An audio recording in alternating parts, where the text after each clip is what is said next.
Se até nos dias de hoje, época de streaming, internet, TV a cabo, celular, as pessoas ainda se conectam com o cinema, ainda lotam sessões, se fantasiam de personagens, imagina a década de 20 quando tudo isso surgiu, quando aquelas imagens saindo da tela grande parecia mágica. Eu sou Marçal Viana e hoje eu vou contar um pouco sobre o surgimento dos cinemas no Brasil, em especial sobre a minha cidade de Nova Iguaçu.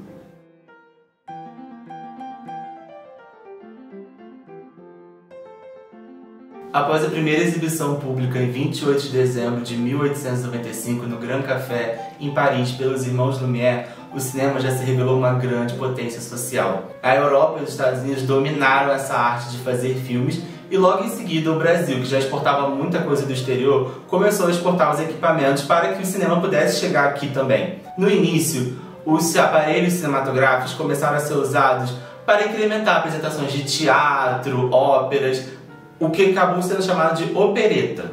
Entre 1907 e 1912 a coisa começou a ficar mais séria e a produção dos filmes acabou ficando mais estável, assim como a sua distribuição.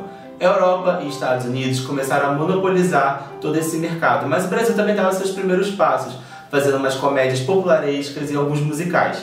Bom, e aí você pode me perguntar, e Nova Iguaçu no meio disso tudo? Nova Iguaçu se chamava Vila Machambomba e só em 1916 que ele mudou a grafia para Nova Iguaçu. Era um lugar bem rural mesmo. Nova Iguaçu era famoso pelos seus grandes laranjais e pela produção de cana-de-açúcar. Então você imagina, no meio dessa cidade tão rural surgiu um cinema. E esse cinema ganhou o nome de Cine Verde. E foi graças ao nome do seu dono, que se chamava Antônio Verderosa, da família Verderosa. Como em 1920 os filmes ainda eram mudos, o Cine Verde teve pianista, e inclusive vou falar o nome da primeira pianista que teve lá, era Doralice Pimenta dos Reis, que ela tocava junto com José Brigagão Ferreira. É muito importante ter os nomes das pessoas na história. Eu tive a oportunidade de entrevistar a filha da Doralice em 2007 para o Jornal do M, que era a escola que eu estudava, e eu lembro que a filha dela falava sobre essas apresentações da mãe, que elas iam ao cinema e ela tocava, a filha chegou a se apresentar lá, e que a atividade de lazer da cidade era somente o cinema mesmo, porque não tinha grandes atividades em uma cidade tão rural. Então digamos que o cinema chegou causando um grande impacto em toda aquela cidade. No início, os cinemas, a maioria dos cinemas do Brasil eram habitados em lugares insalubres e com uma estrutura péssima. E a maior parte do público que frequentava esses cinemas eram as mulheres, porque, década de 20, a maioria das mulheres não trabalhavam, então no período da tarde o maior número do público era feminino, a maioria do público era feminino, só que isso veio mudar com o tempo, A gente sabe que hoje em dia, principalmente a partir da década de 60, a mulher foi imersa no mercado de trabalho e hoje as sessões, pelo menos no período da tarde, são lotadas, habitadas por pessoas, adolescentes e idosos, para a gente ver a mudança social que o cinema começou a ter com o passar do tempo. Inclusive, uma informação muito importante é que se Nova Iguaçu hoje é uma cidade pouco assistida culturalmente, sem grandes opções de lazer ou de espaços culturais, nem sempre foi assim. A nossa cidade, por incrível que pareça, foi uma das primeiras cidades do Brasil a ter um cinema. Na década de 20, tinha pouquíssimos cinemas no Brasil. E a gente pode pensar que esse cinema ter chegado tão cedo em Nova Iguaçu foi um grande privilégio. Bom, o cinema acabou sendo a única opção de lazer daquela época, fez bastante sucesso, tinha preços bastante acessíveis, era uma atividade extremamente popular. E com todo esse sucesso, é natural que as coisas vão progredindo, vão crescendo. Se hoje em dia a oferta de cinemas aqui na Baixada Fluminense é bem escassa, no passado não era bem assim. Nós chegamos a ter 40 salas de exibição só na Baixada Fluminense. Eu posso dizer que a Baixada Fluminense foi um berço para a sétima arte. Alguns bairros que hoje em dia não possuem sequer uma sala de exibição, no passado tinham várias. E eu vou até falar algumas cidades, alguns espaços para vocês aqui agora. Por exemplo, bairros como Anchieta, Miguel Couto, Auchi, Catumbi, Queimadas, Belfor Roxo, Mesquita, Cabo Sul, que hoje não possuem sequer uma sala de exibição, já tiveram suas próprias salas de cinema. Isso é muito louco, Porque se a gente parar para pensar, não é um passado tão distante. O que aconteceu com essas salas de cinema que com o tempo viraram pó? Bom, mas aí eu vou explicar pra você exatamente como foi esse percurso todo para chegarmos até aqui. Numa época em que o cinema é muito elitizado e que tem muita pouca oferta de salas de cinema para nós acessarmos, principalmente aqui na Baixada.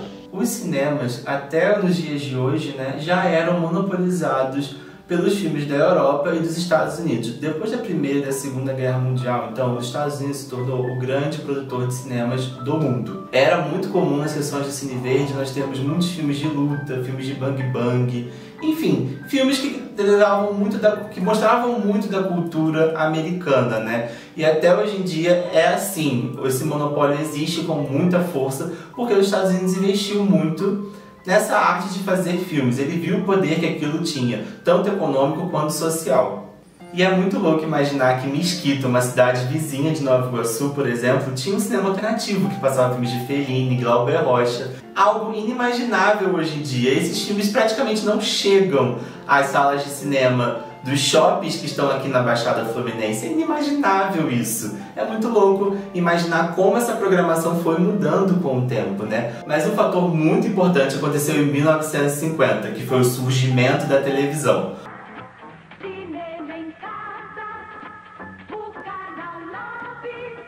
O regime militar barateou o preço desses aparelhos e eles se tornaram super acessíveis para a população. Bom, não é nenhuma novidade, mas eu vou contar aqui para vocês que as novelas de cara ganharam o coração dos brasileiros. E a maioria dos brasileiros, como todos nós sabemos, até hoje em dia amam uma boa novela, não é mesmo? Então, o que eu posso dizer é o seguinte, é inimaginável hoje em dia uma novela atingir 100 pontos de audiência, mas foi isso que aconteceu com Selva de Pedra, uma novela da Rede Globo que não por acaso se tornou, e é até hoje, a maior emissora do país.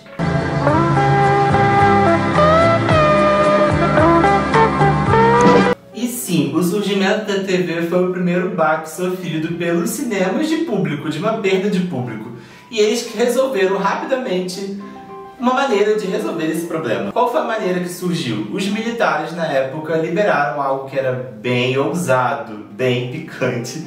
E eu posso dizer pra vocês que os filmes pornográficos fizeram muito sucesso nessa época. Fizeram muito sucesso sim, tomaram conta da programação dos cinemas de rua, mas aquilo ali foi um tiro no pé, né? Vamos falar assim. Porque não tem como você passar um filme infantil, Branca de Neve, por exemplo, que fazia grande sucesso, e de noite passar uma coisa, né, mais adulta, digamos assim. Os filmes pornográficos fizeram sim sucesso por um tempo, mas foi uma coisa passageira, foi aquela coisa da novidade, porque com o passar do tempo, as salas de cinema que começaram a passar esses filmes ganharam uma má fama, eram sempre as mesmas pessoas que frequentavam esses cinemas, começou a rolar muita prostituição nesses espaços, e a má fama chegou com tudo, com muita força, nos cinemas que começaram a passar filmes pornôs. Os cinemas também se transformaram no ponto de encontro de amigos e principalmente de namorados, né? Os filmes acabaram sendo a segunda opção das pessoas que iam naquele cinema.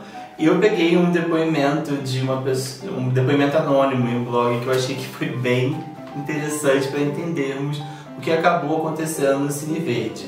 E o tal relato diz o seguinte: a última série de cadeiras do Cine Verde sempre foi um ponto de encontro para namorados trocarem beijos e abraços, acariciarem discretamente seios e coxas e até fazerem incursões mais ousadas, sem chamarem a atenção com gemidos e suspiros abafados. Uma delícia! Como era gostoso sentir os dedos invadindo aquelas carnes tépidas que abriam ansiosas e com as mãos trêmulas empunhavam logo os membros duros e pulsantes dos seus namorados. Bom, gente, é isso. O cinema acabou... Imagina passar um filme pornô ali, né? O Cine Verde foi um dos cinemas que aderiu a essa programação de filmes adultos. Mas, em serviço da moral e dos bons costumes, a prefeitura barrou que esses filmes fossem exibidos por ali. E por um motivo que era muito simples: os cartazes desses filmes ficavam na porta do cinema. E ali é a Praça da Liberdade, o centro da cidade. Muitas pessoas passavam ali, viam aqueles cartazes e começaram a se incomodar com aquilo. Enfim, a programação do Cine Verde voltou a ser tradicional e a programação dos filmes pornográficos passou para o Cine Santa Rosa, que era a poucos metros dali. Em 1982, um novo concorrente surgiu no mercado. Eu não considero assim um novo concorrente, porque na verdade foi uma ampliação do mercado. Mas sim, teve um impacto no público dos cinemas, que foi o surgimento do VHS. E finalmente, a plateia inteira poderia levar para casa o seu filme preferido e vê-lo, revê-lo quantas vezes quiserem. Mas sim, isso teve impacto nos cinemas de rua. O que aconteceu foi o seguinte: em 1991, segundo dados da revista Veja, 8.000 locadoras estavam oficialmente cadastradas no Brasil. E isso são os números oficiais, né? Porque todo mundo sabe que toda cidade, todo bairro, toda rua nos anos 90 tinha pelo menos uma locadora. A década de 90 começou muito problemática para os cinemas de rua. Logo no início da década tivemos a eleição do presidente Fernando Collor, que todo mundo sabe que historicamente foi um governo muito problemático, muito cheio de polêmicas e que acabou resultando no primeiro impeachment de um presidente na história do país. O Collor fechou a Embrafilme, fechou o Ministério da Cultura, ou seja, não tínhamos mais filmes sendo feitos aqui no Brasil. Essa parcela de filmes nacionais que eram preferência do público, de um certo público, acabou não existindo mais. Então as pessoas ficaram sem esse filme com o qual elas se identificavam. Para a gente ter uma noção do peso dos cinemas brasileiros na bilheteria, os Trapalhões, por exemplo, era um grupo muito popular, um grande fenômeno na história do nosso cinema. Para se ter uma noção, entre os 20 filmes brasileiros mais assistidos da história, pelo menos 5 são deles, sendo que o mais popular é Os Trapalhões na Minas do Rei Salomão. Eles eram um verdadeiro fenômeno. De todo ano, pelo menos, tinha um novo filme deles e era um arrasa-quarteirões. Nós temos também outros grandes nomes importantes para a história do cinema brasileiro, como o Grande Otelo, Mazzaropi. Já pensou? Na fila do ônibus, todo mundo pelado ali. E o pior é na fila? Não, o pior é dentro. A Sônia Braga também foi um grande fenômeno nos cinemas. Dona Flor e Seus Dois Maridos, até hoje é um dos 4 ou 5 filmes mais assistidos dos cinemas, da história do cinema brasileiro. Dona Flor e Seus Dois Maridos só perdeu o posto de filme mais assistido de todos os tempos no nosso país quando a estreia arrasadora de Titanic aconteceu em 1998. O Titanic foi o filme mais caro da história e que até agora rendeu mais de $1 bilhão nas bilheterias de cinema de todo o mundo. Os anos 90 foram muito problemáticos para os cinemas de rua. Aqueles que ainda estavam abertos, né, porque muitos foram vendidos para as igrejas viam naquelas arquiteturas uma grande oportunidade de passarem os seus cultos, né, de se apropriarem daquele espaço faraônico. Muitos foram vendidos, os que ainda existiam, muitos ainda passavam exclusivamente filmes pornográficos, e aqueles que tinham uma programação mais tradicional estavam em total estado de calamidade, uma coisa horrível mesmo. Os anos 90 foram o surgimento da internet, o surgimento do DVD. Do LP para o CD, do VHS para o DVD, a tecnologia aposenta mais uma tecnologia. O videocassete, que um dia trouxe o cinema para dentro de casa, foi superado pelos sons e pelas imagens digitais do DVD. E o surgimento consequente da pirataria. A pirataria teve um boom enorme. Eu não sei na cidade de vocês, mas aqui em Nova Iguaçu eram bancas de camelô por todo o calçadão da cidade. Era um mercado muito grande.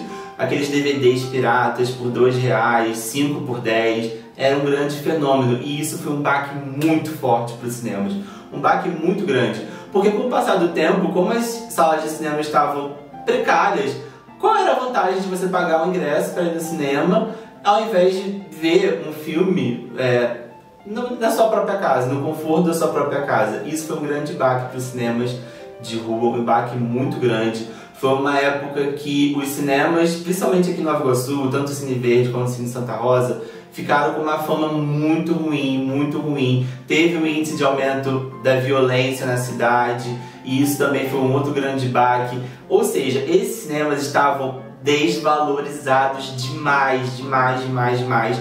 E por isso, os anos 90 foram bem ruins. Foi o início do fim, digamos assim. Como já foi dito aqui anteriormente, os cinemas de rua passaram por muitos percalços e muitas fases ruins durante a sua história. Teve o surgimento da TV, do VHS, do DVD, da pirataria, mas olha, eu acho que nenhum acontecimento, nenhum mesmo, foi tão forte quanto esse. Esse acontecimento veio para dizimar a existência dos cinemas de rua, principalmente aqui em Nova Iguaçu. E eu posso dizer isso com muita certeza porque eu vi isso de perto acontecer. Em 1996 teve o lançamento do Top Shopping aqui em Nova Iguaçu.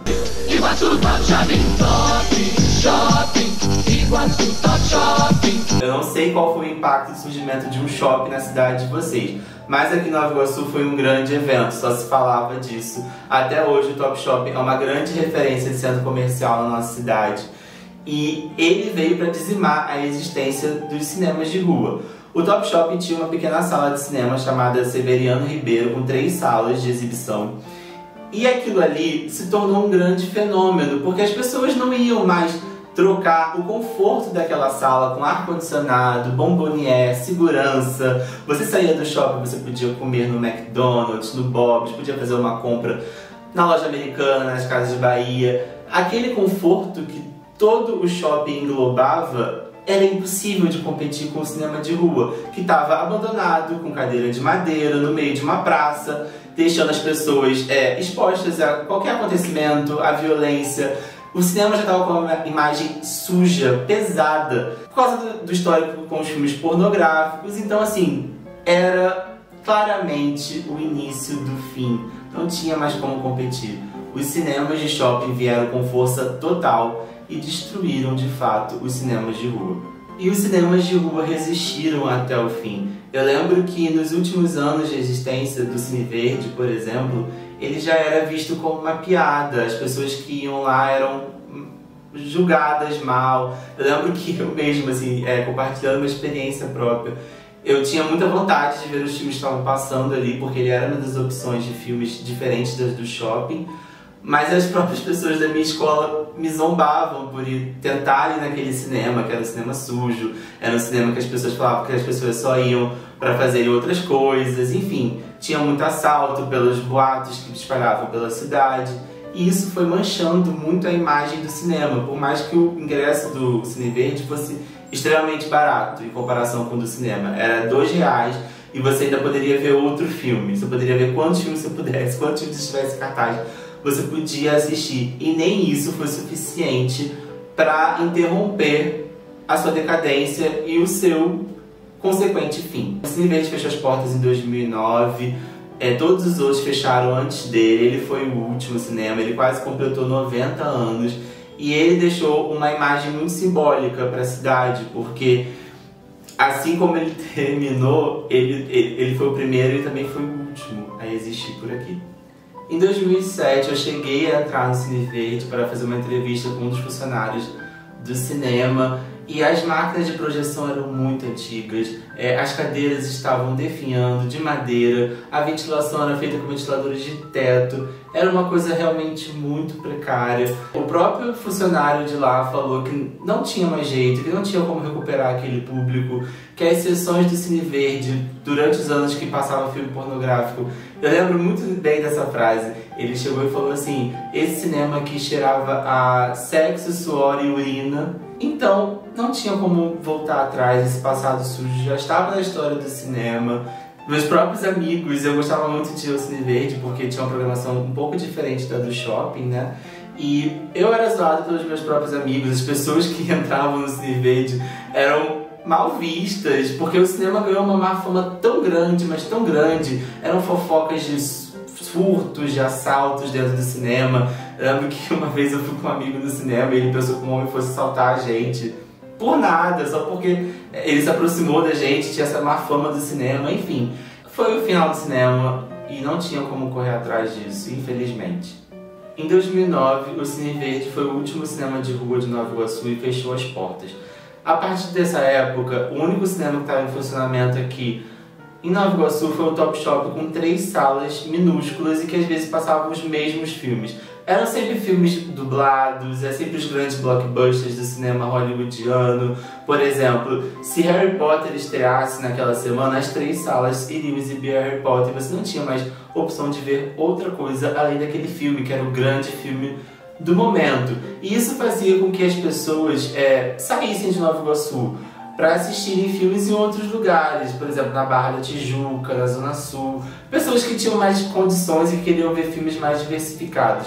Eu, por exemplo, comecei a aprender a andar de trem, a andar de metrô, para ver esses filmes que passavam só no Rio de Janeiro, na Zona Sul do Rio. Eu lembro nitidamente de eu perdido ali perto da Candelária, procurando onde era o Cinema Odeon, porque eu queria muito ver esses filmes que não passavam mais aqui, que não passavam em Nova Iguaçu, filmes aos quais eu não tinha acesso, ou só tinha acesso por meio de pirataria, ou por torrent na internet, mas eu sempre fui uma pessoa que tive muito afeição, muito afeto pela sala do cinema, eu sempre gostei muito de ir ao cinema, e eu sentia falta de ver esses filmes aqui em Nova Iguaçu.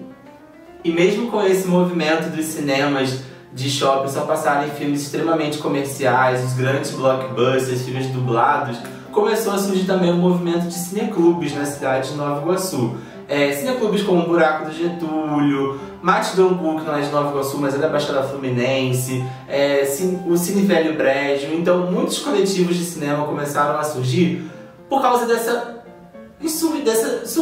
coisa que a gente precisava realmente acessar a esses outros filmes que os cinemas não nos proporcionavam. E isso foi um ponto positivo em toda a trajetória da história do cinema aqui em Nova Iguaçu.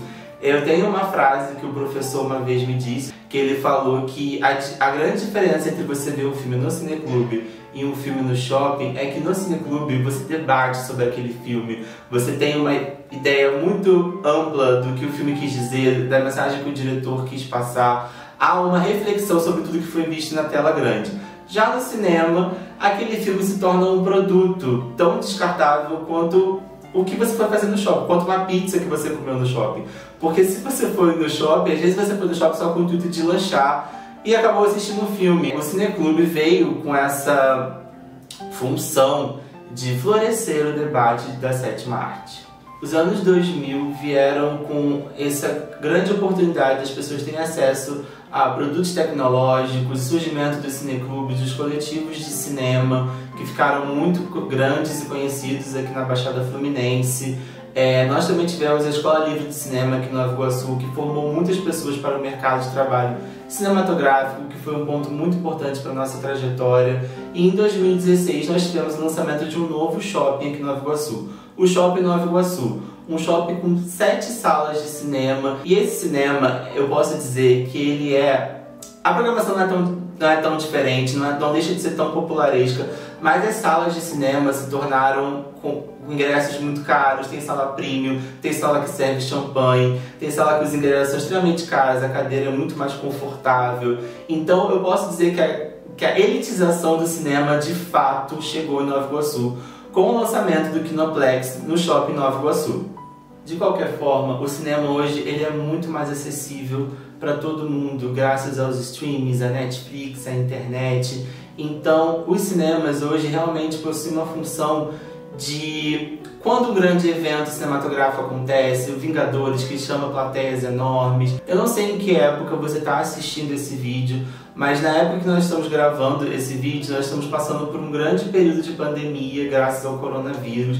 E eu tenho certeza que em breve esse vídeo pode ter uma atualização da gente falando quais foram os efeitos dessa pandemia para as redes de cinemas. Hoje, por exemplo, os cinemas daqui da cidade estão fechados graças a essa pandemia e a gente não sabe o futuro desses grandes conglomerados, né? Estamos numa época que até os cinemas de shopping estão com o seu futuro comprometido. A gente não sabe realmente o que vai acontecer nos próximos anos.